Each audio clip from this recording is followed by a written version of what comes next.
Tu as reçu le prix Alain Peters en 2009. Est-ce que ça a changé ta façon d'aborder les choses musicalement parlant ?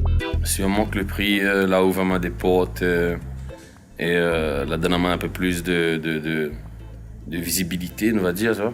Le truc, c'est que moi, comment je chantais petit déjà. Il faisait de radio crochet, etc. Donc moi, le chant, pour moi, m'y aimait. M'a commencé à taper sur un clavier, m'avait 10-11 ans, m'y aimait. Moi, ensuite, m'a grandi avec mon époque. M'a écoute du rap. Pour le coup, m'a fait du rap.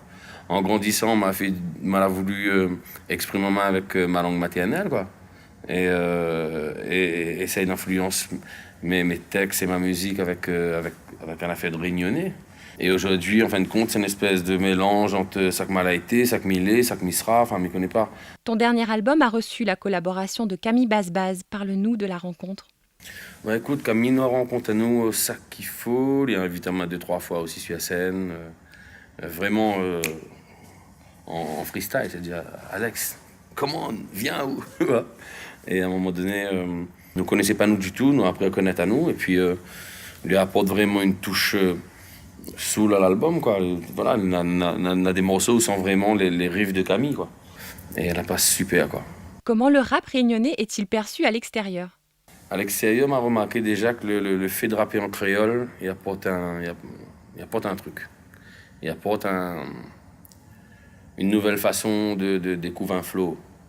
Une anecdote, c'est que quand on arrive dans le studio avec Camille, lui, en fait, c'était la manière dont il était écrit. Il était plein dessus. C'est la manière dont il était écrit. Quand il lui planait dessus, il lui disait « Putain, mais regarde ça, waouh !» Je sais pas, quand on lit directement, tu vois, il est un peu bizarre comme ça. On a des migaï. Guinée, c'est écrit quoi, voilà.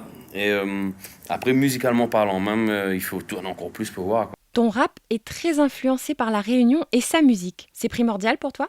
C'est pour moi les primordial de bosser avec des gens hors du milieu, hors du mouvement hip-hop ou quoi que ce soit. Et même de toute façon, quand un morceau comme Spleen sur l'album, quand les Maloya, quand les rappeurs c'est du Maloya ou bien 974, bah, de toute façon, rien que cette démarche-là, c'est déjà bosser sur autre chose, bosser avec d'autres influences. Mais les primordiales que nous rouvrent nos oreilles et que nous essayons de bosser avec un maximum de personnes et un maximum d'influence. Merci Alex d'avoir partagé ce moment avec nous. Et pour savoir qui sera l'invité de la semaine prochaine, rendez-vous dans les pages de notre partenaire, et ce, dès mardi.